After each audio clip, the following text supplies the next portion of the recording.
السلام علیکم ورحمۃ اللہ وبرکاتہ۔ نحمدہ و نصلی علی رسول الکریم، فاعوذ باللہ من الشیطان الرجیم، بسم اللہ الرحمن الرحیم۔ سب سے پہلے تو میں ایم سی صاحب کا اور ڈاکٹر نظامی صاحب کا مشکور ہوں کہ انہوں نے میری ایک مشکل حل کر دی۔ میں نے پوچھا تھا کہ اس محاضرے کا اور اس لیکچر کا کس زبان میں دینا ہے مجھے، عربی میں یا انگریزی میں، اور یہ فیصلہ انہوں نے مجھ پر چھوڑ دیا تھا۔ مجھے ایک شعر یاد آیا کہ بگڑا کسی کا کچھ نہیں ہے، اس عشق میں دونوں کی ضد نے خاک میں مجھ کو ملا دیا، اور لیکن مشکل میری آسان کر دی، اور انشاءاللہ اردو ہی میں کچھ پیش کروں گا۔ اور ایک معذرت یہ بھی ہے کہ اردو میں تقریر کا موقع کم ملتا ہے، اگر اس درمیان میں انگریزی کے کچھ اصطلاحات آ جائیں تو اسے معاف کر دیں۔ میں انتہائی ممنون ہوں کہ مجھے آج اس کا موقع ملا کہ میں یہاں حاضر ہو سکوں، اور ہمارے محترم دوست جناب فرحان نظامی صاحب جو ڈائریکٹر ہیں آکسفورڈ اسلامک اسٹڈیز سینٹر کے آکسفورڈ میں، ان کا حکم تھا اور انہوں نے مجھے بہت بروقت پکڑا۔ میں سفر پر تیار تھا اور سفر سے ایک دن پہلے ان کا فون آیا، اور ان کا حکم ایسا ہے کہ کوئی نظر انداز نہیں کیا سکتا، کہ ان سے جو تعلقات ہیں ان کے خاندان سے،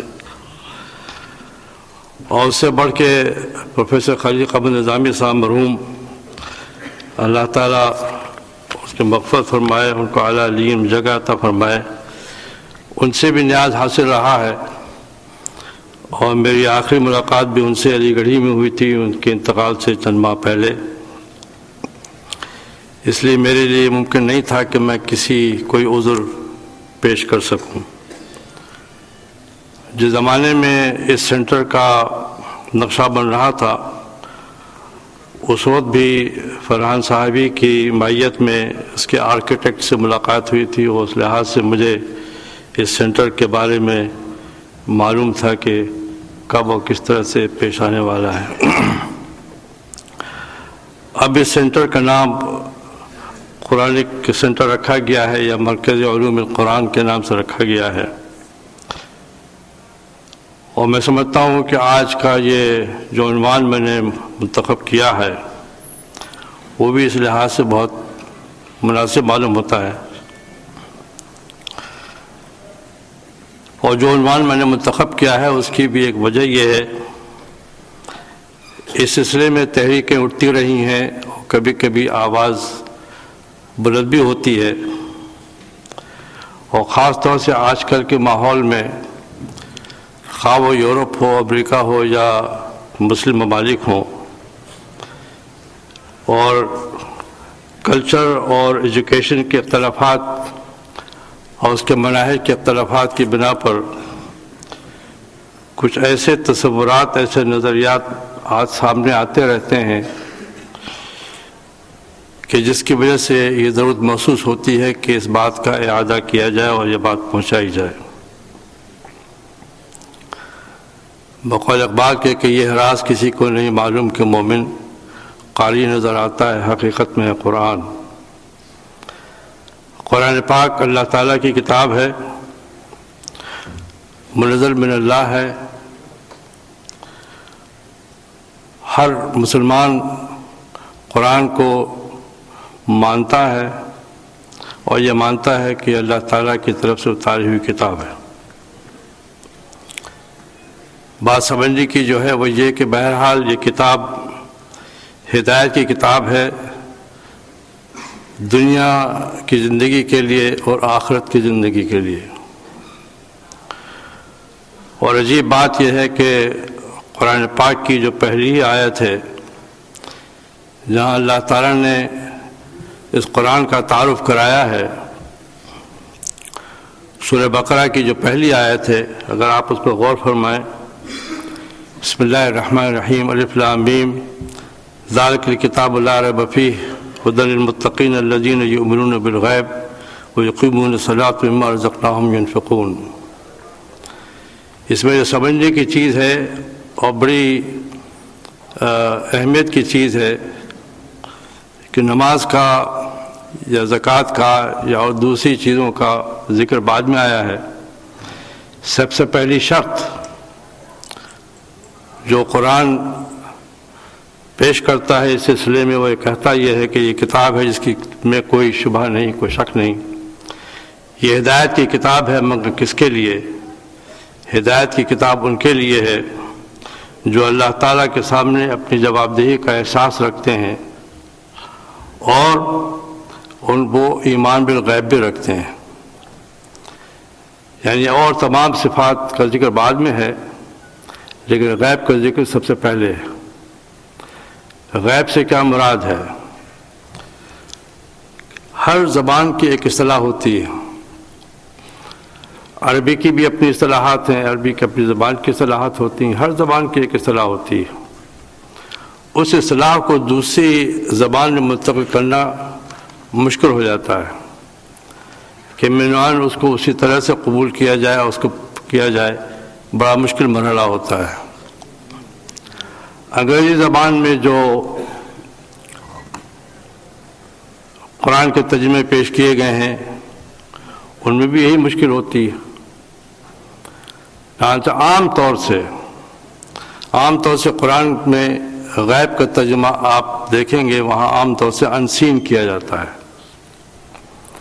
انسین ظاہر ہے کہ بہت ہی کمزور ترجمہ ہے، اس کا غیب سے کوئی تعلق نہیں، جس چیز کی طرف قرآن اشارہ کر رہا ہے۔ اور سب سے اچھا ترجمہ غیب کا انگریزی میں محمد اسد نے کیا ہے، ورنہ عام طور سے ہر ترجمہ ہر جس کو آپ دیکھیں وہاں انسینی کا ذکر ہوتا ہے۔ اسد نے اس کا ترجمہ کیا ہے بیانڈ ہیومن پرسیپشن، اور یہی صحیح ترجمہ ہے۔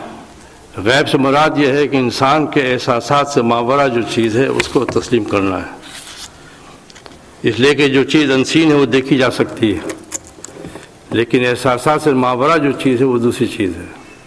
اس لیے قرآن جس چیز کی طرف توجہ دلانا چاہتا ہے وہ یہ کہ احساسات کے سے ماورا چیز ہے۔ اس زندگی کے ختم ہونے کے بعد جتنی چیزیں ہیں سب احساسات سے ماورا ہیں،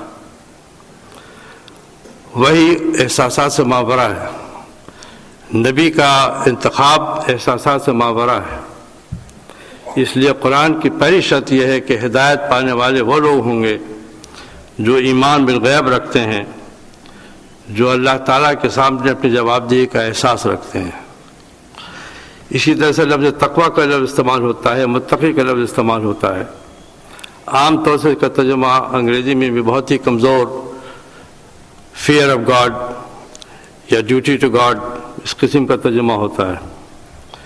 محمد اسد نے اس کا ترجمہ اچھا کیا ہے، وہ یہ ہے کہ continuous perception of Allah or God,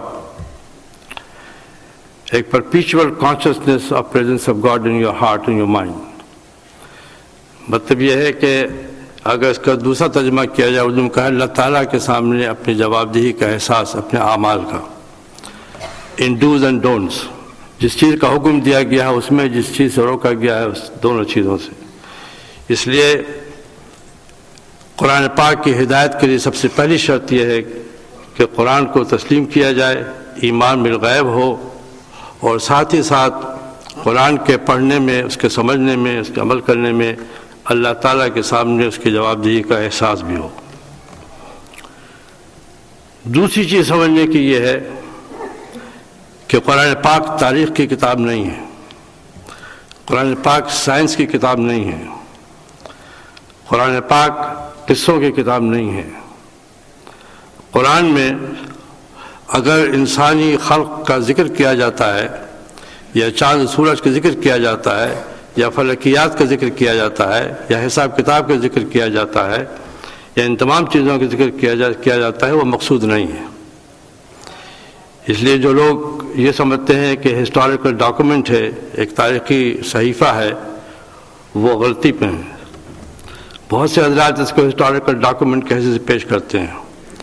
جب قرآن کی ترتیب کا ذکر آتا ہے کہ قرآن کو کس طرح سے جمع کیا گیا، کس طرح سے قرآن کی ترتیب دی گئی،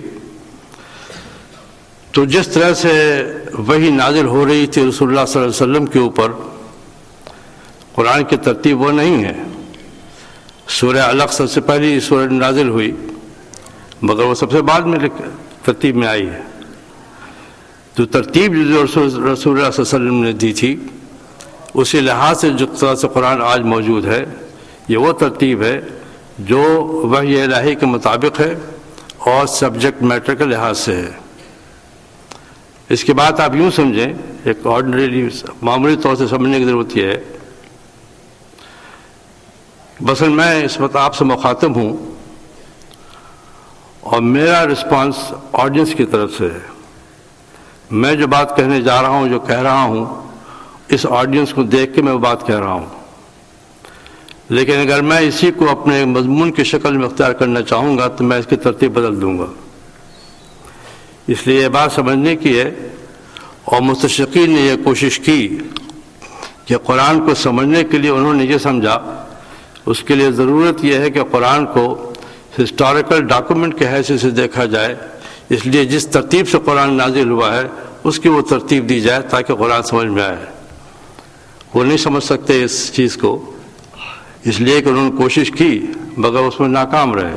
قرآن کی اپنی ترتیب ہے، اس لیے جہاں جہاں بھی قرآن پاک سائنس کا اشارہ کرتا ہے، سائنٹیفک فیکٹ کا اشارہ کرتا ہے، یا کسی خلق کا ذکر کرتا ہے، انسان کا ذکر کرتا ہے، چاند سورج کا ذکر کرتا ہے، اس سے مراد وہ مقصود نہیں ہے، بلکہ مقصود اس سے یہ ہے کہ اللہ تعالیٰ کی خلاقیت کی طرف اشارہ کیا جائے، اللہ تعالیٰ کی ربوبیت کی طرف اشارہ کیا جائے۔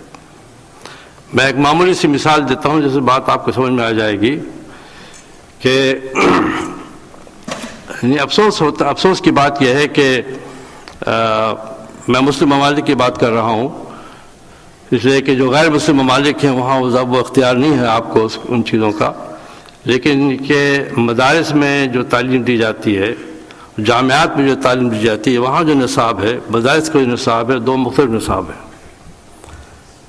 اگر وہاں اللہ کی تعلیم، قرآن پاک کی تعلیم دی جاتی ہے، تفسیر حدیث کی تعلیم دی جاتی ہے، جہاں اللہ کی بات کی جاتی ہے، اس کے برخلاف جامعات کے اندر کا جو نصاب ہے، ایک یونیورسٹی میں، یورپین یونیورسٹی میں کوئی فرق نہیں ہے اس لحاظ سے، اللہ یہ کہ مسلمان پڑھنے والے ہیں، وہ اپنی جگہ پہ وہاں بھی مسلمان پڑھتے ہیں، لیکن اس نصاب میں خدا کا کوئی تصور نہیں ملتا۔ وہ چاہے سوشل سائنسز ہوں، چاہے میڈیکل سائنسز ہوں، چاہے نیچرل سائنسز ہوں، کوئی بھی آپ سائنس لے لیں، کوئی بھی آپ علم لے لیں، اس میں خدا کا کوئی تصور نہیں ملے گا۔ ایک گائنیکالوجسٹ، ایک آبسٹیشین روزانہ بچے ڈیلیور کرتا ہے، مگر اس کے ذہن کے کسی گوشے میں یہ نہیں آتا کہ یہ جو گوشت کا یہ لوتھڑا ہے جو انسان بنا ہے، اس کی یہ کیا عجیب چیز ہے، یہ کیا چیز ہے جس کو اللہ تعالیٰ نے پیدا کیا ہے، اس کے ذہن میں کبھی کسی گوشے میں نہیں آتا۔ ایک نیورولوجسٹ، ایک نیورو سرجن روزانہ آپریشن کرتا ہے یا روزانہ برین ٹیومر نکالتا ہے، مگر اس کو آج تک خیال نہیں ہوتا کہ دماغ ہے کیا چیز، کس نے اس کو پیدا کیا ہے۔ اس لیے جو بات میں کہنے جا رہا ہوں وہ یہ کہ قرآن پاک جب ان چیزوں کا اشارہ کرتا ہے، اس سے مراد اللہ تعالیٰ کی خلاقیت ہے، اللہ تعالیٰ کی ربوبیت ہے، اس کی طرف اشارہ کرتا ہے۔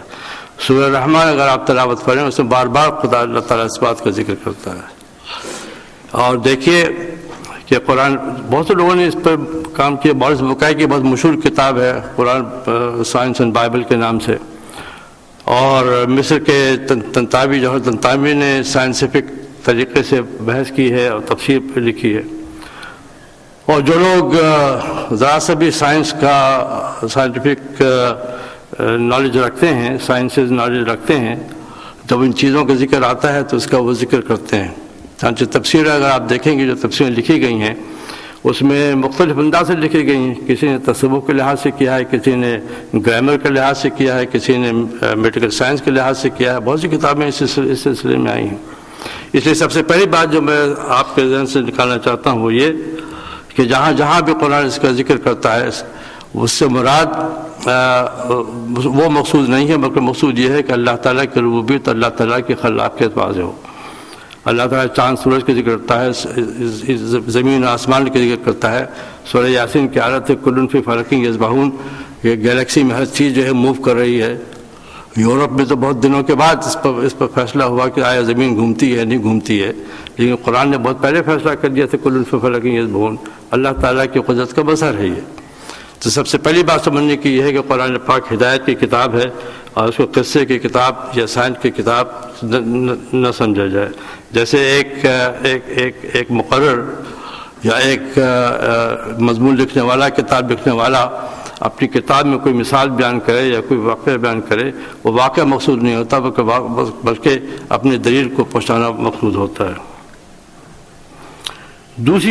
تیسری چیز یہ ہے کہ قرآن پاک کے سلسلے میں بعض غلط فہمیاں یہ پیدا ہوئیں کہ قرآن پاک کی تشریح کون کرے گا، کیسے ہوگی، اور قرآن پاک کا حدیث سے کیا تعلق ہے، رسول اللہ صلی اللہ علیہ وسلم سے کیا تعلق ہے اس کا. ایک وقت ایسا بھی آیا خود ہندوستان میں، غیر منقسم ہندوستان میں، جہاں اس قسم کی تحریکیں اٹھیں کہ حدیث کا قرآن پاک سے کوئی تعلق نہیں ہے، میرے لیے قرآن کافی ہے میری ہدایت کے لیے. وہ لمبی تفصیل ہے، اس میں جانا نہیں چاہتا، لیکن یہ اس قسم کی تحریکیں اٹھیں اور آج بھی کبھی کبھی کمزور آوازیں اٹھتی ہیں اس قسم کی کہ میرے لیے قرآن کافی ہے. اصل چیز سمجھنے کی یہ ہے کہ قرآن تو اصول بیان کرتا ہے. قرآن اصولی طور سے کئی چیزوں کا ذکر کرتا ہے، بہت کم تفصیلی طور سے قوانین بیان کرتا ہے، ورنہ عام طور سے اصولی طور سے بحث کرتا ہے، کہیں کہیں تفصیل بیان کرتا ہے اپنے قوانین کے سلسلے میں. مثلا وراثت کے سلسلے میں قرآن خاصی ڈیٹیل کے اندر جاتا ہے، خاصی قانونی تفصیل بیان کرتا ہے. یا حدود کی سزائیں ہیں، یا اگر آپ سورہ احزاب پڑھیں، سورہ نمبر 33 پڑھیں، سورہ حجرات پڑھیں، سورہ نمبر 49، یا اگر سورہ نور پڑھیں، سورہ نمبر 24، ان صورتوں کو آپ پڑھیں. اس میں بڑی ڈیٹیل کے ساتھ قرآن سوشل معاملات یا معاملات کی چیزوں کا ذکر کرتا ہے. اس لیے عام طور سے قرآن اصولی طور سے چیزوں سے بحث کرتا ہے، بہت کم تفصیل میں کبھی کبھی جاتا ہے. اسلام کی جب ہم بات کرتے ہیں اس میں 4 عناصر ہیں، قرآن ان چاروں عناصر سے گفتگو کرتا ہے. پہلی بات تو ہے عقائد کی. عقائد جو ہے وہ بنیاد ہے، اور اس بنیاد کا تعلق آپ کے قلب سے ہے، آپ کے دماغ سے ہے. اور جو عقائد قرآن بیان کرتا ہے، عقائد خمسہ جو بھی ہیں، اس کے اوپر اس کا زور ہے. چنانچہ مکہ مکرمہ میں رسول صلی اللہ علیہ وسلم کی زندگی گزری ہے، وہ اسی بنیاد کو قائم کرنے میں گزری. اس کے بعد قرآن عبادات کا ذکر کرتا ہے. عبادات سے مراد میری وہ ہے جو نماز، روزہ، حج، زکوٰۃ، یہ وہ عبادات ہیں جس کا اللہ تعالیٰ سے اور بندے سے جس کا تعلق ہے، جس پر قرآن بار بار اس کی طرف اشارہ کرتا ہے.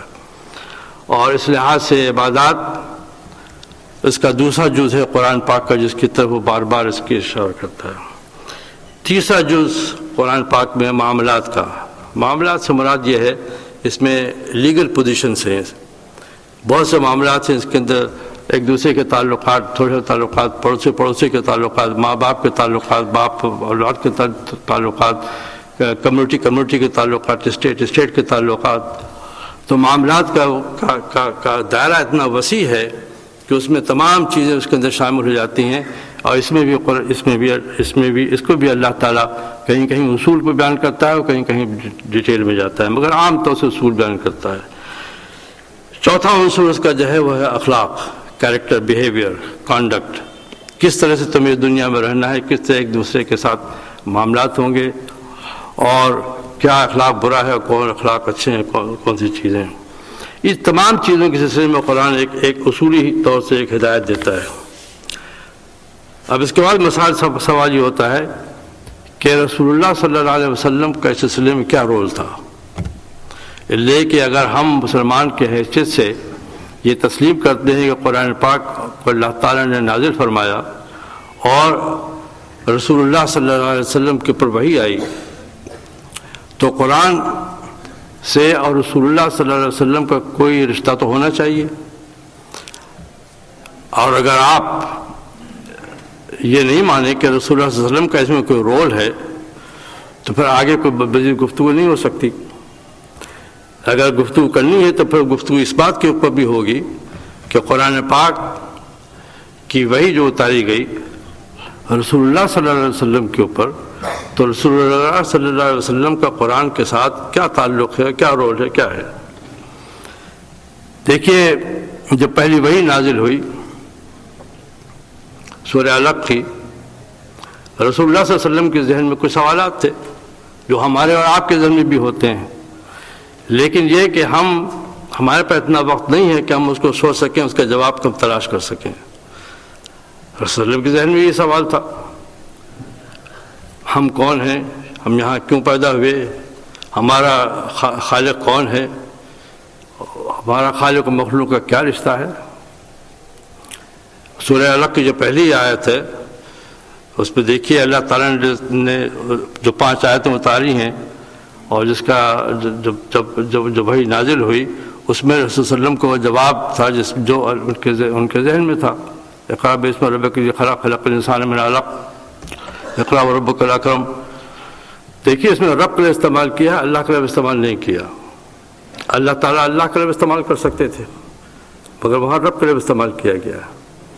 اور رب کے معنی ہیں نہ صرف یہ کہ وہ خالق بھی ہے بلکہ اپنے مخلوق کے لیے اس نے وہ چیزیں پیدا کی ہیں جو اس خلق کو اس دنیا میں رکھنے کے کام آئیں گی. اور رسول صلی اللہ علیہ وسلم کا جواب بھی یہی تھا، سوال بھی یہی تھا. اس کے بعد دیکھیے فرائض نبوت کیا ہے. رسول اللہ صلی اللہ علیہ وسلم پر اگر وحی اتر رہی ہے اور وہ وحی پھر آپ بیان فرما رہے ہیں، اس کا کوئی مقصد تو ہونا چاہیے. اور وہ صحابہ کرام جو آپ کی صحبت میں ایمان لائے ان سے آپ کا کیا رشتہ تھا.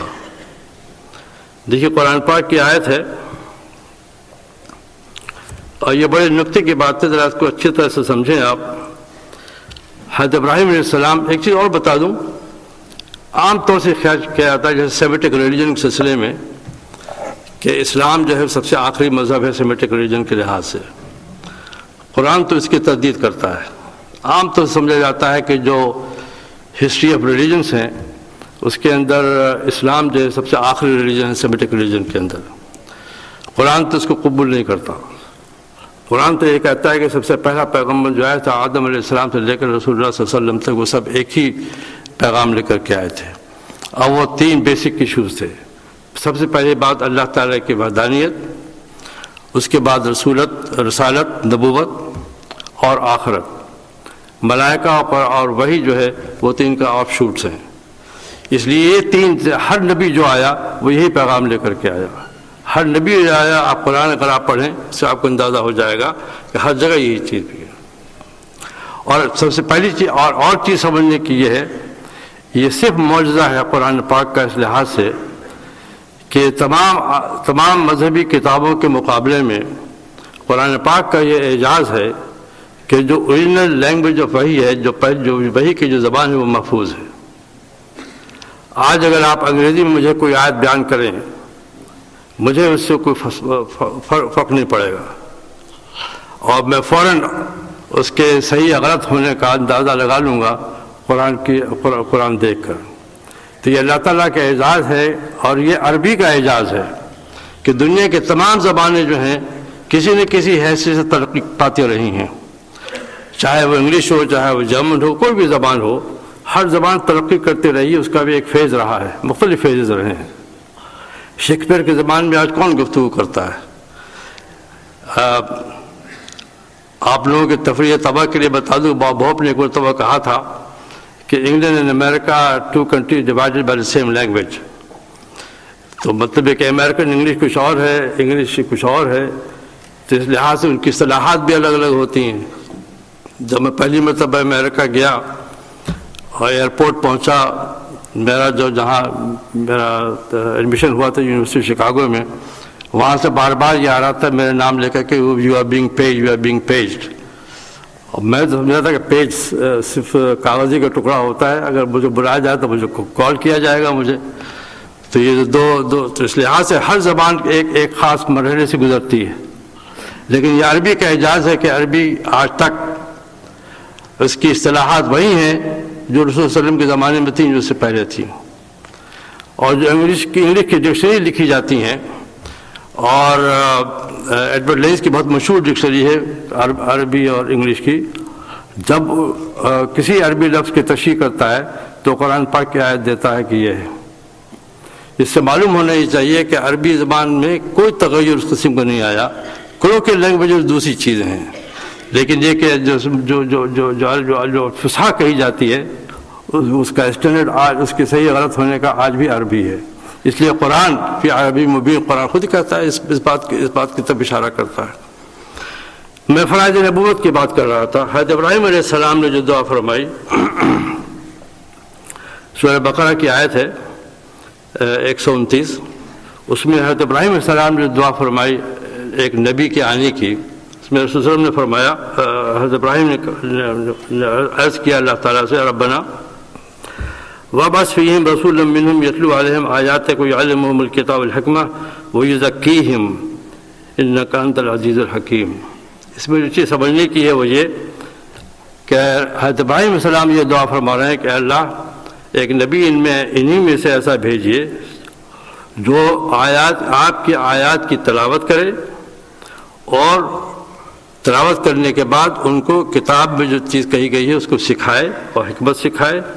وہ یزکیہم، ان کے قلب کو پاک کرے. اس میں جو نقطہ ہے وہ سمجھنے کی چیز یہ ہے کہ اس میں یعلمہم الکتاب والحکمہ کا جو ذکر کیا گیا ہے ابراہیم کی دعا میں، اس میں یعلم الکتاب حکمہ پہلے ہے اور یزکیہم بعد میں ہے. تعلیم کتاب پہلے ہے اور تزکیہ بعد میں ہے. لیکن اللہ تعالیٰ نے دعا قبول فرمائی.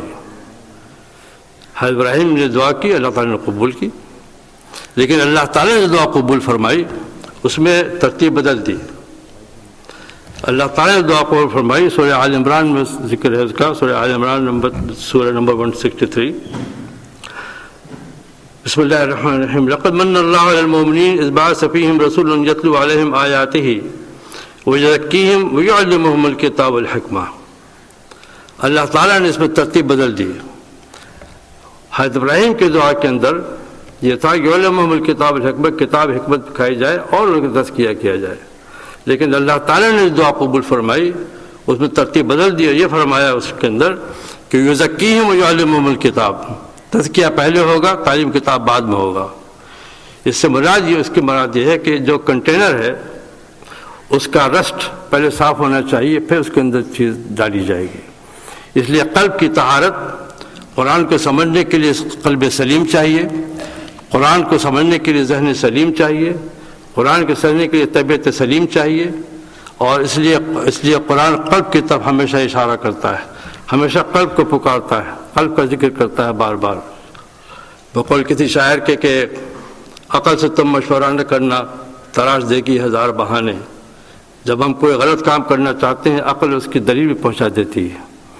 اس لیے ضرورت اس بات کی ہے کہ سمجھنے کے لیے کہ قرآن پاک میں سب سے پہلی چیز جو ہے وہ تزکیہ قلب ہے، اور اس کے بعد تعلیم کتاب ہے. یہ فرائض نبوت ہے.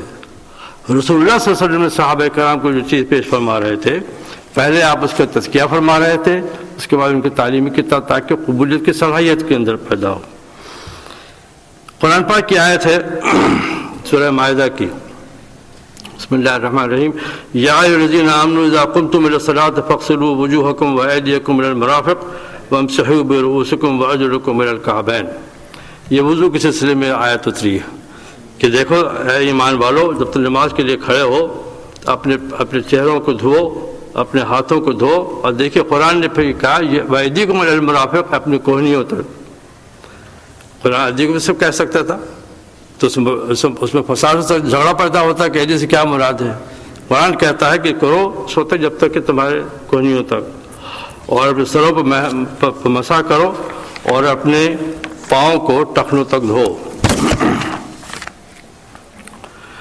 اگر یہ مسئلہ، اگر یہ بات صحیح ہے جو بات میں نے پیش کی، اور رسول اللہ صلی اللہ علیہ وسلم کا اس میں کوئی رول ہے، تو کیا رول ہے؟ کیا رسول اللہ صلی اللہ علیہ وسلم کی زندگی، کیا رسول اللہ صلی اللہ علیہ وسلم کی حیات طیبہ، کیا رسول اللہ علیہ وسلم کی 23 سال زندگی نبوت کی، اس کو قرآن سے علیحدہ کر دیا جائے؟ قرآن سے اس کا کوئی تعلق نہ ہو، رسول کا کوئی پیغام نہ ہو؟ رسول کا آخر کیا مقام تھا پھر؟ اس لیے قرآن حدیث کے ایک دوسرے سے تعلق سمجھنے کے لیے آپ کو مزید اس پر غور فرمائیے۔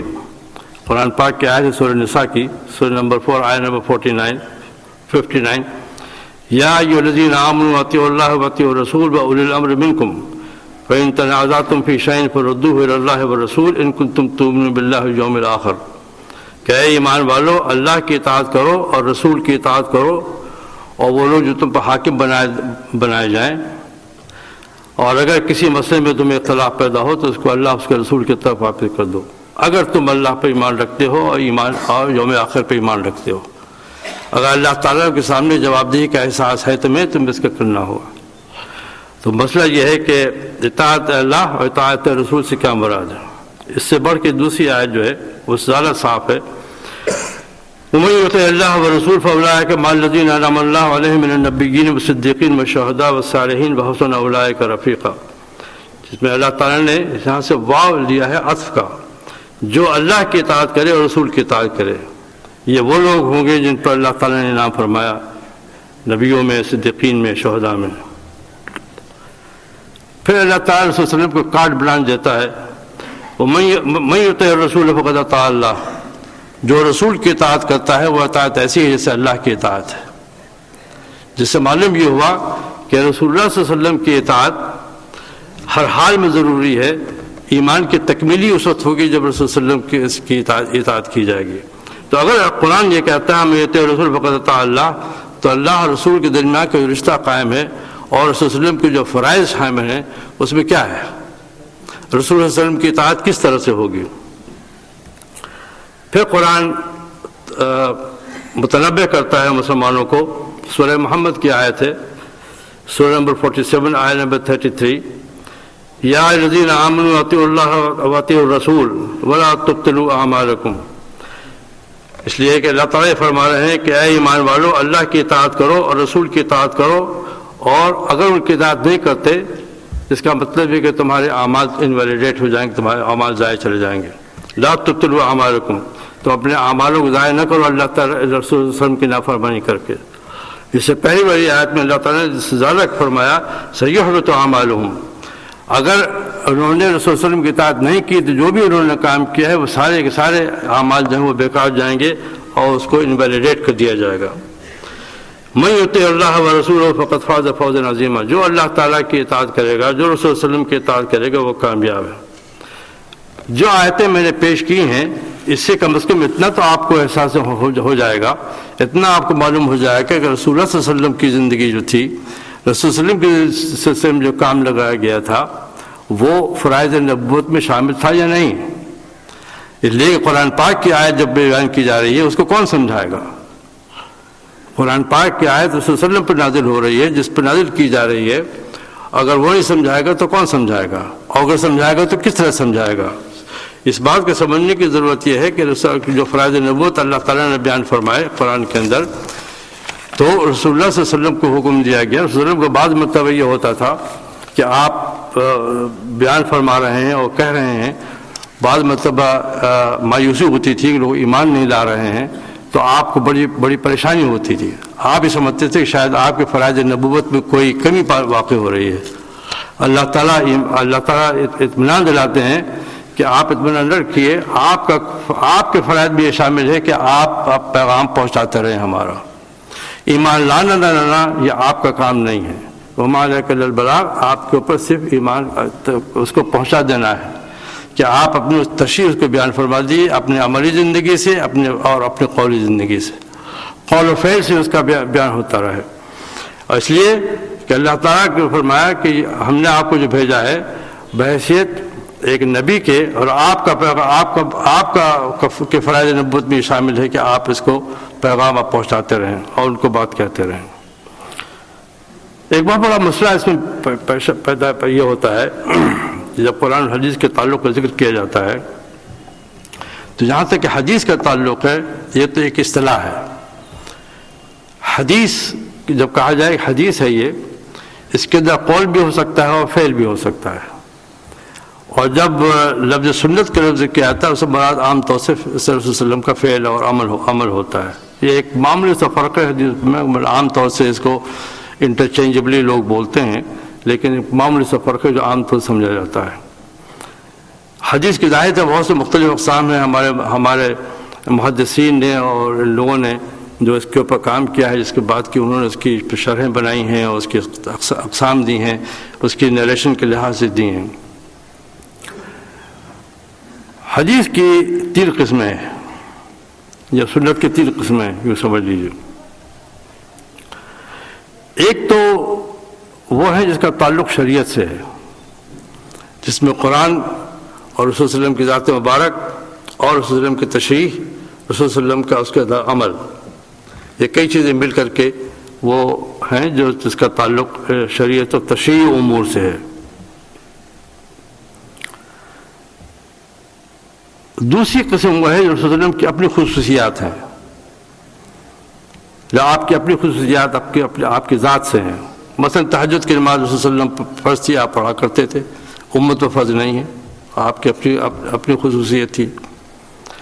یا بعض ایسی آپ کی تیسری چیز جو آپ کی اپنی عادات تھیں، کچھ چیز آپ کو پسند تھی، کچھ چیز آپ کو ناپسند تھی، کچھ رنگ آپ کو پسند تھا، کوئی رنگ آپ کو پسند نہیں تھا، کھانے میں کچھ چیز آپ کو پسند تھی، کچھ آپ کو پسند نہیں تھی. رسول صلی اللہ علیہ وسلم کی ایک عادت شریفہ یہ تھی کہ صبح کو فجر کی نماز کے بعد اذان کے بعد، فجر کی اذان کے بعد جب آپ تشریف لاتے تھے تو فجر کی سنتیں پڑھنے کے بعد آپ کچھ دیر دہنی طرف لیٹ جائے فرمایا کرتے تھے. یہ آپ کی اپنی عادت تھی. اس میں یہ کہ یہ چیزیں بیان کی گئی ہیں اس میں جو غیر تشریعی ہیں. اگر آپ عمل کریں، اگر آپ عمل کرتے ہیں اس کا ثواب آپ کو ملے گا. اور یہ اللہ تعالیٰ کی رحمت ہے کہ اگر آپ اس پر عمل نہیں کر رہے ہیں کسی وجہ سے تو آپ گناہ کے مرتکب نہیں ہیں. لیکن تشریعی امور کے اندر آپ گناہ کے مرتکب ہوں گے اگر آپ اس پر عمل نہ کریں. اس لیے کہ تشریعی امور کا تعلق دوسری چیزوں سے ہے. آپ کی اپنی خصوصیات دوسری ہیں، آپ کی اپنی عادات دوسری ہیں. رسول صلی اللہ علیہ وسلم خود فرماتے ہیں اور صحابہ کرام اس چیزوں سے سمجھتے تھے اور چیزوں کو جانتے تھے. ایک خاتون آتی ہیں، وہ نکاح طلاق کا مسئلہ ہے، وہ خلا چاہتی ہیں. رسول صلی اللہ علیہ وسلم ان کو کہہ رہے ہیں کہ تم مان لو اس چیز کو اور نکاح نہ توڑو اپنا. دیکھیے صاحب پوچھتی ہیں رسول اللہ یہ آپ کا حکم ہے یا مشورہ؟ آپ نے فرمایا مشورہ ہے. مشورے کا مطلب ہے کہ میں آزاد ہوں، میں اسے قبول کروں یا نہ کروں. لیکن اگر حکم ہو تو پھر اس کا ماننا لازمی ہے. اس لیے اس سلسلے میں خاصی پریشانی لوگوں کو ہوتی ہے. اس لیے جو قیامت ہے، غیبی امور ہیں، جزا سزا ہے، جتنی چیزیں اس سب کے تعلق وحی سے ہے اور سب چیزیں جو ہیں تشریعی امور کے اندر آتی ہیں. عبادتیں ہیں، حلال حرام کی چیزیں ہیں، قرآن اصول بیان کرتا ہے، رسول صلی اللہ علیہ وسلم اس کی تشریح بیان فرماتے ہیں. اسی طرح سے غیر وحی کے اندر رسول صلی اللہ علیہ وسلم کی طب نبوی بہت ہی مشہور، بہت سی کتابیں اس کے اوپر بھی آ گئی اور بہت سی چیزیں ہیں. ایک مرتبہ رسول اللہ نے فرمایا کھجور کے سلسلے میں پالینیٹ کرنے کے لیے کہ نر و مادہ کو ملا کر کے اس کو پالینیٹ کیا جائے تو زیادہ پھل آئیں گے. اتفاق سے پھل نہیں آئے. صحابہ کرام تشریف لائے، ان کا صاحب وہ تو نہیں ہوا اس میں. آپ نے فرمایا انتم عالم بامور دنیاکم، کہ دنیاوی معاملات میں تم زیادہ سمجھتے ہو، یہ بات پریکٹس کا ہے، یہ تشریعی امور میں نہیں ہے. تو سب سے پہلی بات جو سمجھنے کی یہ ہے کہ آپ کے ذاتی خصوصیات نبی الگ ہیں، ذاتی عادات آپ کے الگ ہیں، اور تشریعی اعمال جو ہیں وہ بالکل دوسری چیزیں ہیں. قرآن پاک کی کسی آیت کی تشریح کیسے کی جائے گی؟ قرآن پاک کی کسی آیت کی تشریح کیسے ہوگی؟ اس کے لیے کیا ٹولز ہیں؟ اس کے لیے کیا پریریکوزٹس ہیں؟ کیا چیز ہیں جو اس کی قرآن سمجھا جائے اور کون کرے گا اس کو؟ قرآن کی آیتیں سمپل آیتیں ہیں جس میں نماز پڑھو، روزہ رکھو، جھوٹ نہ بولو، یہ سب ایسی ہیں جو بہت ہی عام چیز ہے، سب سمجھتے ہیں اس کو. لیکن ظاہر ہے قرآن پاک میں ایسی بھی آیتیں ہیں جس کے لیے لیگل انٹرپریٹیشن کی ضرورت پڑتی ہے. ان لیگل انٹرپریٹیشن کو کون انٹرپریٹ کرے گا؟ کیا ہر شخص انٹرپریٹ کر سکتا ہے، ہر وہ شخص جو عربی جانتا ہے، یا اس کے لیے کوئی خاص چیز نہیں ہے؟ اگر میں انگریزی جانتا ہوں، کیا مجھے یہ حق پہنچتا ہے کہ میں لیگل انٹرپریٹیشن بھی کر سکوں، یا میڈیکل سائنس کی چیزوں کو بھی کر سکوں، یا کسی اور چیز کو کر سکوں؟ تو اگر ہوگا تو کیا ہوگا؟ قرآن پاک کی بڑی مشہور آیت ہے، اور یہ بڑی یہ کرکس ہے اس بات کے جو بات میں کہنے جا رہا ہوں. سورہ آل عمران کی آیت ہے، بہت مشہور آیت ہے. پہلے میں آیت پڑھتا ہوں، ترجمہ بیان کر دیتا ہوں. بسم اللہ الرحمن الرحیم. هو الذی انزل علیک الکتاب منہ آیات محکمات ہن ام الکتاب واخر متشابہات فاما الذین فی قلوبہم زیغ فیتبعون ما تشابہ منہ ابتغاء الفتنہ وابتغاء تاویلہ وما يعلم تاویلہ الا اللہ والراسخون فی العلم یقولون آمنا به کل من عند ربنا وما یذکر الا اولو الالباب. یہ وہ آیت ہے قرآن پاک کی جس میں اللہ تعالیٰ قرآن کے سلسلے میں ایک اصول بیان فرما رہے ہیں. فرمانے کہ اللہ تعالیٰ نے تم پر یہ کتاب اتاری ہے. ان قرآن کی ان آیات میں کچھ آیات جو ہیں وہ محکمات ہیں، جو پرنسپل ہیں، جو جڑ ہیں، قرآن کی بیسس ہیں. ہن ام الکتاب، ام کے معنی اصل میں جڑ کے ہیں، اصل کے ہیں. اسی لیے ماں کو ماں کہتے ہیں، اس لیے کہ پیدائش بچے کی وہیں ہوتی ہے. اس لیے پتہ ہے ام الکتاب ہے، یہ کتاب کی بنیاد ہے. یہ وہ اخر متشابہات، اور دوسری آیات ایسی ہیں جس کی مختلف تشبیہات ہو سکتی ہیں، مختلف تشریحات ہو سکتی ہیں، اس میں چیزیں ہو سکتی ہیں. پھر قرآن کہتا یہ ہے، لیکن پھر قرآن وارن کرتا ہے، متنبہ کرتا ہے کہ جو لوگ فتنہ اور تعویل باطل کرنے کے لیے اپنے نفس کی اتباع کرتے ہیں، جو ان پر اس سلسلے میں شبہات پیدا ہو جاتے ہیں، وہ اس کی وہ تعویل کرتے ہیں اس لیے کہ ان کے ذہن میں فتنہ اور پروری اس قسم کی چیزیں ہوتی ہیں جس کی وجہ سے فتنے پیدا ہوتے ہیں. اللہ تعالیٰ یہ فرما رہے ہیں کہ اس کی تعویل، صحیح انٹرپریٹیشن اللہ کے علاوہ اور کسی کو معلوم نہیں ہے. تعویل وما یعلم تاویلہ الا اللہ، اللہ کے علاوہ کوئی اس کی تعویل نہیں جانتا. والراسخون فی العلم، ان کا کیا مقام ہے؟ جو علم میں رسوخ رکھتے ہیں، جو صحیح علم رکھتے ہیں، وہ غلط تعبیر نہیں پیش کریں گے، بلکہ وہ یہ کہیں گے کہ جو کچھ ہمیں بیان کیا گیا ہے ہم سب اس کو ایمان لاتے ہیں. یقول آمنا بھی، ایمان لے آئے ہم اس کے اوپر. اس بات سمجھنے کی جو چیز ہے وہ یہ ایک دیکھیے، جب انسان کے ذہن میں کجی پیدا ہوتی ہے تو بہت کچھ کر سکتا ہے.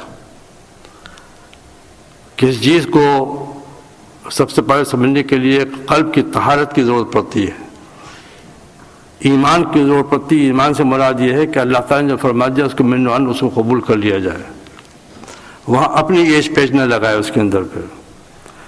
اور اسی لیے ایک مستشرق نے، میں نام نہیں لوں گا،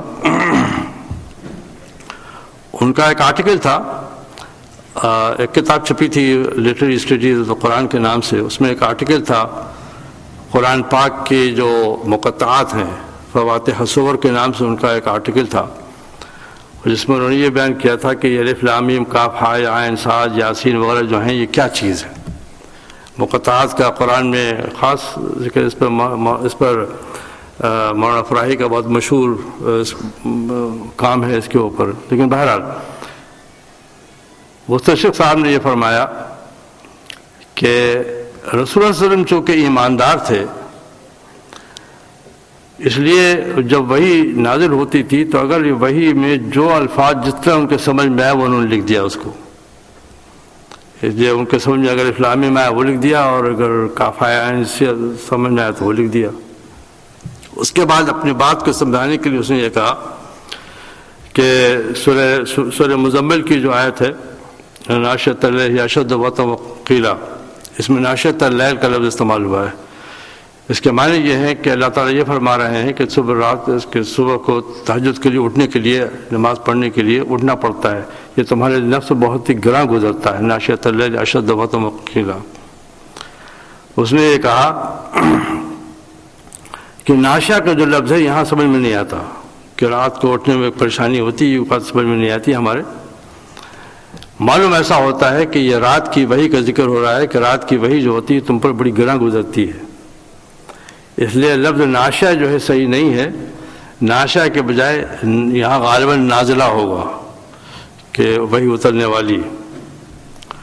میں نے اس کا ریویو کیا تھا، بڑا سخت ریویو کیا تھا۔ میں نے کہا تھا کہ میں ممنون ہوں ان کا کہ انہوں نے قرآن کی ایڈیٹنگ کا فیصلہ 1500 سال کے بعد کیا ہے اور اب تک وہ کر رہے ہیں۔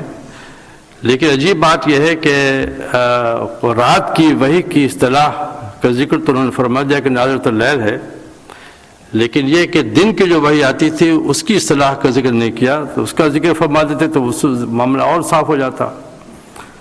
تو میں کہنا یہ چاہ رہا ہوں کہ قرآن کو سمجھنے کے لیے، قرآن پر عمل کرنے کے لیے، قرآن کے اصطلاحات کو سمجھنے کے لیے بہت سے ٹولز کی ضرورت پڑتی ہے، بہت سی چیزوں کی ضرورت پڑتی ہے۔ اسی لیے اقبال نے کہا تھا کہ خود بدلتے ہیں، قرآن کو بدل دیتے ہیں، ہوئے کہ درجہ فقیہان حرم بے توفیق۔ مطلب یہ کہ اپنی آج یہ آوازیں بہت تیزی کے ساتھ اٹھ رہی ہیں، کئی جگہ اٹھ رہی ہیں کہ قرآن کا ری انٹرپریٹیشن کیا جائے، قرآن کی آیات کو موجودہ حال ری انٹرپریٹیشن کیا جائے۔ ایک چیز اصولی طور پر آپ حضرات کو سمجھنے کی ضرورت یہ ہے کہ اسلام کے لیے ہر صدی چیلنج رہی ہے۔ اسلام تو پیدا ہی چیلنج اس کے اندر ہوا ہے۔ جس وقت رسول اللہ صلی اللہ علیہ وسلم نے اسلام کے پیغام پہنچایا، اس وقت بھی عظیم الشان دو عظیم سلطنتیں قائم تھیں، اس میں بھی دو سیولیزیشن موجود تھیں، اس وقت بھی اسلام کا مقابلہ ان سے ہوا تھا، اس وقت بھی وہی صورتحال تھی جو آج کی صورتحال ہے۔ تو اسلام تو پیدا ہی چیلنجز کے اوپر ہوا تھا۔ اسلام نے پچھلے 1500 سال سے اس چیلنج کا مقابلہ کیا، قرآن آج بھی وہی ہے۔ اس لیے اس بات کو سمجھنے کے لیے سب سے پہلی ضرورت سمجھنے کے لیے ہے کہ قرآن سے سمجھنے کے لیے فکر سلیم کی ضرورت پڑتی ہے۔ اس لیے قرآن نے کہا کہ آیات قرآنی کی تشریح جو ہے وہ رسول اکرم صلی اللہ علیہ وسلم کی ذات مبارک سے وابستہ ہے۔ رسول اللہ علیہ وسلم کی ذات مبارک کو اور سنت کو قرآن کی تشریح سے الگ نہیں کیا جا سکتا۔ ایک مثال میں دیتا ہوں آپ کو، حدیث کو یا رسول صلی اللہ علیہ وسلم کی سنت کو، رسول صلی اللہ علیہ وسلم کی تعلیم کو قرآن پاک سے علیحدہ کرنا، ناخن کو اس کے گوشت سے علیحدہ کرنا ہے، ہو ہی نہیں سکتا، ناممکن ہے یہ چیز۔ اور اگر کیا جائے گا تو ضلال تو گمراہی کا راستہ ہوگا جس میں لوگ بھٹکتے ہیں۔ مولانا ابو الحسن علی ندوی صاحب نے، اللہ ان کی قبر کو نور سے بھر دے، انہوں نے ایک بات کہی ہے، وہ بات آپ حضرات کے سمجھنے کی ہے۔ یہ فرمایا کہ اسلام کے خلاف جو حدامی تحریکیں اٹھی ہیں، جو ڈسٹرکٹیو موومنٹ جو بھی اٹھی ہیں، ان کے قائدین جو تھے وہ جاہل لوگ نہیں تھے، وہ پڑھے لکھے لوگ تھے، لیکن ان کے علم کا رشتہ قرآن سے جڑا ہوا نہیں تھا، رسول صلی اللہ علیہ وسلم سے جڑا ہوا نہیں تھا، ان کی اپنے قلب سے جڑا ہوا تھا، کہ جو اپنے ذہن سے جڑا ہوا تھا۔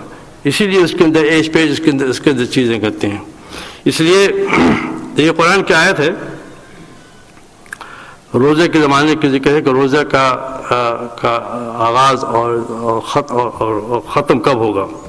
سورہ بقرہ کی آیت ہے، وَكُلُوا وَاشْرَبُوا حَتَّى يَتَبَيَّنَ لَكُمُ الْخَيْطُ الْأَبْيَضُ مِنَ الْخَيْطِ الْأَسْوَدِ مِنَ الْفَجْرِ ثُمَّ أَتِمُّوا الصِّيَامَ إِلَى اللَّيْلِ، کہ کھاؤ پیو یہاں تک کہ سفید دھاگا سیاہ دھاگے سے فرق پڑ جائے، ظاہر ہو جائے فجر میں، اور اپنے روزوں کو رات تک ختم کرو، رات میں ختم کرو۔ مسئلہ یہ ہے قرآن یہاں سفید دھاگا اور کالے دھاگے کا ذکر کر رہا ہے، اور ایک صحابی تھے جنہوں نے بالکل من نوعان ایسی ایک سفید دھاگا رکھا تھا، ایک کالا دھاگا رکھا تھا، یہ دیکھنے کے لیے کہ جب کالے دھاگے میں کا جو رنگ ہے اس کے مقابلے میں سفید دھاگا جب نمایاں ہو جائے تب ہوگا۔ سوال یہ کہ اس سے مراد کیا ہے، اس کا انٹرپریٹیشن کون کرتا؟ رسول اکرم صلی اللہ علیہ وسلم نے یہ فرمایا اس سے مراد یہ نہیں ہے، اس سے مراد فجر ہے، جو بریک آف ڈان ہے، یہ مراد اللہ تعالی قرآن یہ کہہ رہا ہے۔ رات سے کیا مراد ہے؟ اتم اللیل کیا ہے ان کا؟ شام کو ان کا وعدہ ہے آتے ہوں گے، شام کہلاتی ہے تاروں کے نکل آنے تک، تو سعادت یہ ہے کہ شام سے کیا مراد ہے، لیل سے کیا مراد ہے؟ رسول صلی اللہ علیہ وسلم اس کو بیان فرمائیں کہ رات سے کیا مراد ہے۔ تو آپ یہ بتائیے کہ رسول، یہ تمام چیزیں جو میں بتا رہا ہوں، کیا رسول اللہ صلی اللہ علیہ وسلم اور اس کے حدیث و سنت کا قرآن سے کوئی رشتہ نہیں ہے؟ یعنی جو قرآن جس کے اوپر نازل ہو رہا ہے، اگر وہ اس کو بیان نہیں کرے گا تو کون بیان کرے گا اس کو؟ اور اگر یہ کہا بھی جائے بقول اقبال کے، بات یہ ہے، اصل بات یہ ہے کہ جب ذہن میں کجی پیدا ہوتی ہے تو ہر چیز کے بہانے تلاش کرتا ہے۔ اسی لیے اقبال نے کہا بمصطفیٰ بے رساں کی شرح کی دی ہم اوست وگر بہو نہ رسیدی تمام بول حبیست، کہ اپنے آپ کو رسول اللہ صلی اللہ علیہ وسلم تک پہنچاؤ، ان کے تک لے جاؤ، اور اگر وہ راستہ جو وہ تو نہیں جاتا ہے وہ تمام کے تمام بولا بھی راستہ ہے۔ میرے والد بھائی رحمۃ اللہ کا ایک شعر ہے کہ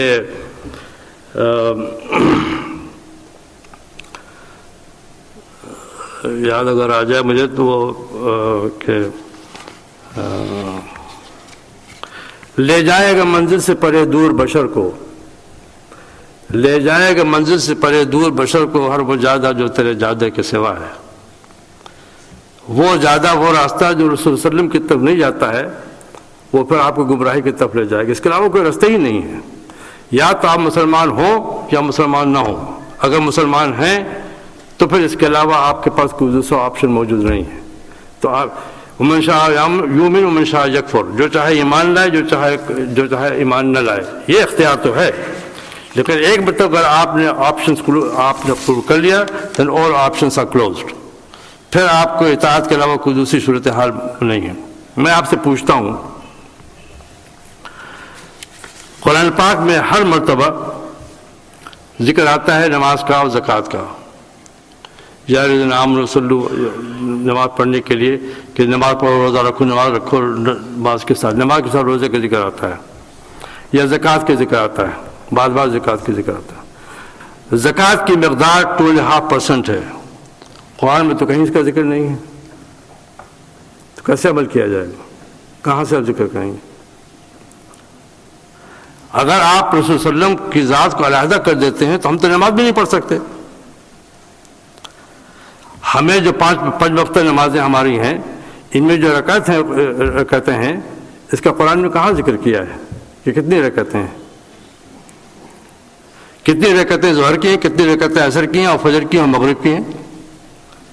اس کا قرآن میں کہاں ذکر ملتا ہے؟ کون اس کے ذکر کون اس کی تعین کرے گا؟ نماز میں کھڑے ہوتے وقت ہم کیا پڑھیں گے؟ قرآن میں کہاں اس کا ذکر ہے؟ رکوع میں کیا پڑھیں گے آپ؟ سجدے میں کیا پڑھیں گے آپ؟ قاعدہ میں تشہد میں کیا پڑھیں گے آپ؟ قرآن تو اصول بیان کرتا ہے، اس اصول کے ساتھ پہ قرآن پہ رسول صلی اللہ علیہ وسلم کی ذات مبارک ہے۔ ارکان حج، رسول صلی اللہ علیہ وسلم نے فرمایا صلو کما رأیتمونی اصلی، تو نماز پڑھو جیسے تم مجھے دیکھتے ہو نماز پڑھتے ہوئے۔ ایک بدو آتا ہے مسجد نبی میں نماز پڑھ رہا ہے، جلدی نماز پڑھ رہا ہے، رسول صلی اللہ علیہ وسلم سے فرماتے ہیں صلی انک لم تصلی، تم پڑھو اس لیے کہ تم نماز پڑھو، دوبارہ تم نے نماز نہیں پڑھی۔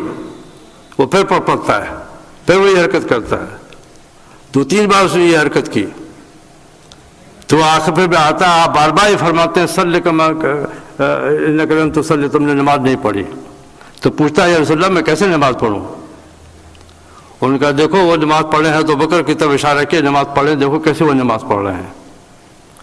حضرت علی رضی اللہ تعالیٰ عنہ سے کسی نے ایک مرتبہ سوال کیا کہ وضو کیسے، رسول صلی اللہ علیہ وسلم وضو کیسے کرتے تھے؟ ایک شکل تو یہ تھی، حضرت علی یہ فرماتے، تقریر کر دیتے، ہاتھ دھو، پیر دھو، منہ دھو، اس طرح سے ہو گیا۔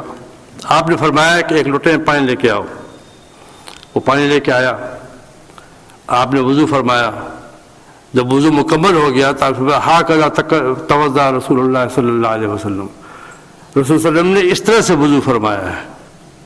تو پریکٹیکل ڈیمونسٹریشن جو تھا، آپ یہ بتائیے کہ جتنی بھی احکامات ہیں قرآن کے اندر، اس کو جو پریکٹیکلی اگر رسول صلی اللہ علیہ وسلم نے پیش نہ کیا ہوتا تو کیسے نماز پڑھی جا سکتی تھی؟ آپ نے ایک ہی حج فرمایا، اور جب آخری حج آپ کا تھا، اس حج سے پہلے جو حج ہوا کرتے تھے مشرکین کے زمانے میں، ان کی اپنی عادات اس کے جیسی بہت سی چیزیں تھیں، بہت سی غیر اسلامی چیزیں شامل کر دی گئی تھیں. تو رسول صلی اللہ علیہ وسلم نے بھی حج فرمایا، صحابہ کرام نے اس کو فالو کیا. اور یہ کس طرح سے کیا؟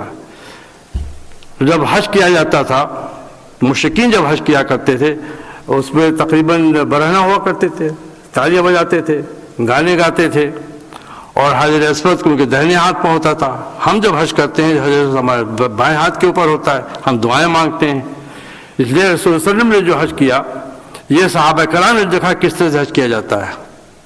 آپ یہ بتائیے، میں ایک بہت چھوٹی سی بات مثال پیش کرتا ہوں آپ غور کیجیے اس مسئلے کو، کہ جب ہم نماز میں بیٹھتے ہیں قاعدے میں، اور جب تشہد پڑھتے ہیں، جب ہم اشہد ان لا الہ الا اللہ کہتے ہیں تو شہادت کی انگلی اٹھاتے ہیں. یہ اتنا معمولی انسگنیفیکنٹ ایکٹ ہے، فعل ہے، کہ اگر آپ انگلی نہ اٹھائیں it has no effect on the salat as such. آپ کی نماز انویلڈیٹ نہیں ہوگی. تو آپ یہ بتائیے مجھے، جس امت نے رسول اللہ صلی اللہ علیہ وسلم کے ایک چھوٹے سے کام کو، شہادت کی انگلی کے ہلانے کو محفوظ رکھا ہے، کیا وہ بڑی سنتوں کو ضائع کر دیتی؟ یہ بہت معمولی سی بات ہے. کس طرح سے نماز میں بیٹھیں گے، کس طرح سے آپ رکوع کریں گے. صحابہ کرام رضی اللہ تعالیٰ اجمعین تو آیا کرتے تھے، دیکھا کرتے تھے کہ کس طرح سے آپ نماز پڑھ رہے ہیں، کس طرح سے آپ روزے رکھ رہے ہیں، کس طرح سے آپ کس سے بات کر رہے ہیں، ماں باپ والدین سے کیا تعلقات ہیں، بچوں سے کیا تعلقات ہیں، اور دوستوں سے کیا تعلقات ہیں، پڑوسی کے کیا تعلقات ہیں. یہ تمام ہدایات جو ہوتی تھیں، یہ پریکٹیکل ہوتی تھیں، عملی ہوتی تھیں. تو کس طرح سے حدیث کو یا رسول صلی اللہ علیہ وسلم کی ذات مبارک کو قرآن پاک سے علیحدہ کیا جا سکتا ہے؟ اگر علیحدہ کیا جائے تو ہم کیسے کریں گے؟ قرآن پاک کے احکامات کی تشریح کون کر رہا؟ اور پھر اس کے بعد صحابہ کرام رضی اللہ اجمعین، صحابہ کرام رضی اللہ اجمعین نے قرآن رسول اللہ صلی اللہ علیہ وسلم سے براہ راست سیکھا تھا، اس کے ذریعے ہم تک یہاں تک پہنچی ہے. آپ یہ بتائیے، میں ایک بہت چھوٹی سی بات پوچھتا ہوں آپ سے. ہم لوگ اپنے دادا کا ذکر کرتے ہیں، پردادا کا ذکر کرتے ہیں. ہمارے دادا یہ کرتے تھے اور پردادا یہ کرتے تھے، اور دادا نے یہ کہا اور ابا نے کہا، فلاں نے یہ کہا. آپ جنریشن ٹو جنریشن آپ اس کو پہنچاتے ہیں. حدیث کے میں سب سے بڑا شبہ یہ کیا گیا کہ یہ اورل ہے، کہ یہ تحریری سرمایہ نہیں ہے. یونیورسٹی آف شکاگو میں ایک پروفیسر تھی نبیہ ایبٹ، جو ہسٹری کی پروفیسر تھی. We were the last batch of her. وہ اسی کی کتاب ہے، بہت مشہور کتاب ہے اس کی، نارتھ عربک اسکرپٹ کے اوپر. نارتھ عربک اسکرپٹ کی جو دوسری جلد ہے، جب وہ لکھ رہی تھی، ہم لوگوں سے کہا کرتی تھی، اس لیے کہ حدیث کے بارے میں یا سنت کے بارے میں جو شبہ پیدا کیا گیا یورپ کے اندر، گولزیر سے لے کر کے آخر تک، یہاں تک جوزف شاخ تک معاملہ پہنچا. اور جوزف شاخ نے یہ کہا کہ تمام احادیث جو ہیں یہ سب کے سب جو ہیں فیبریکیٹڈ ہیں. Fabricated by whom? Fabricated by jurist. کہ صاحب جو فقہا ہیں، انہوں نے جو اپنے فیصلے کیے ہیں، ان فیصلوں کی دلیل پہنچانے کے لیے انہیں حدیثیں گڑھی ہیں. جوزف شاخ کا بہت مشہور وہ ہے، ایک ان کا ہے. یہ نبی ایبٹ کہا کرتی تھی ہم لوگوں سے، جب وہ نارتھ عربک اس کی لکھ رہی تھی، اس کی سیکنڈ والیوم آ رہی تھی، وہ بار بار کہا کرتی تھی، I hope Joseph Schacht lives to see my book, I hope Joseph Schacht lives to see my book. اس لیے کہ اس نے یہ پیپائرس تحریری سرمایہ حدیث کا شروع سے موجود تھا، اس کے بعد میں اس کو کیا گیا. تو آپ یہ بتائیے کہ اس قسم کی ایسی بات کرنا کہ تحریر سرمایہ. اچھا، آج کل افریقہ میں اسپیشلی نارتھ، جہاں بھی ٹرائبل سسٹم ہے، ٹرائبل زندگی ہے، وہاں اورل ٹریڈیشنز ہوتی ہیں. ریٹن سرمایہ نہیں ہوتا تھا پورے افریقہ میں.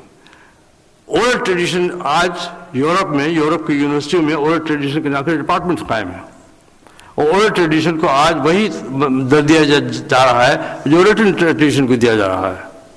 لیکن ہمارا دیکھیے کہ حدیث کا سرمایہ شروع سے جس طرح سے منتقل کیا گیا اس کو ہم تک پہنچایا گیا، اور عملی طور سے جس طرح سے پہنچایا گیا فرام اے ٹو زیڈ جس طرح پہنچایا گیا، وہ کیا ناقابل اعتراض چیز ہے. پھر آپ تو ایک قدم بھی آگے نہیں بڑھ سکتے اس کے علاوہ. تو قرآن پاک کے جو احکامات ہیں، قرآن پاک نے جو احکامات دیے ہیں ان کی تشریح آخر کون کرے گا؟ جس دو تشریح ہم تک پہنچی ہے رسول اللہ کے ذریعے وہ بیانی ویسی پہنچی ہیں. اور آپ امت کا فیصلہ آپ غور فرمائیے، کتنا اللہ تعالیٰ کا اعزاز ہے کہ آپ دنیا کے کسی ملک میں چلے جائیں، کسی نے نہیں کہا کہ فجر کی نماز جو ہے 3 رکعت ہوگی، اور کسی نے یہ نہیں کہا کہ ظہر کی نماز جو ہے وہ 6 رکعت ہوگی یا 4 رکعت ہوگی. فرائض ہمیں معلوم ہے، سنت ہمیں معلوم ہے، دعائیں ہمیں معلوم ہے، قرآن کی آیات ہم کو معلوم ہے کیا پڑھا جائے گا، کس طرح سے پڑھا جائے گا. اس لحاظ سے اگر آپ اس کو قرآن کو حدیث سے اگر علیحدہ کرنا چاہتے ہیں صرف اس بنا کے اوپر کہ صاحب وہ کمزور معلوم ہوتی ہیں، تو اس کا آپ پھر اس کا مطلب ایک قدم بھی آگے نہیں بڑھ سکتے. پھر آپ تو پھر دوسرا سوال یہ پیدا ہوگا کہ اگر آپ رسول صلی اللہ علیہ وسلم کی احادیث کو تسلیم نہیں کرتے تو آپ قرآن کو کیسے مانتے ہیں؟ قرآن کو کس دلیل پر آپ مانتے ہیں؟ یعنی یہ بات میرے سمجھ میں نہیں آتی. Logically I can not understand this کہ صاحب قرآن کو آپ کس دلیل پر مانتے ہیں؟ جس دلیل پر آپ قرآن مانتے ہیں اس دلیل پر آپ کو رسول کو بھی ماننا ہوگا، اسی دلیل پر آپ کو رسول صلی اللہ علیہ وسلم کی تشریحات کو بھی ماننا ہوگا. اور اگر آپ اس کو نہیں مانیں گے تو پھر وہ دوسری طرف چلا جائے گا معاملہ. اس لیے احکام قرآن کی تشریحات، مسلم بغیر مسلم کے تعلقات، پڑوسیوں کے تعلقات، تمام چیزیں ایسی ہیں کہ رسول صلی اللہ علیہ وسلم نے ذکر فرمایا.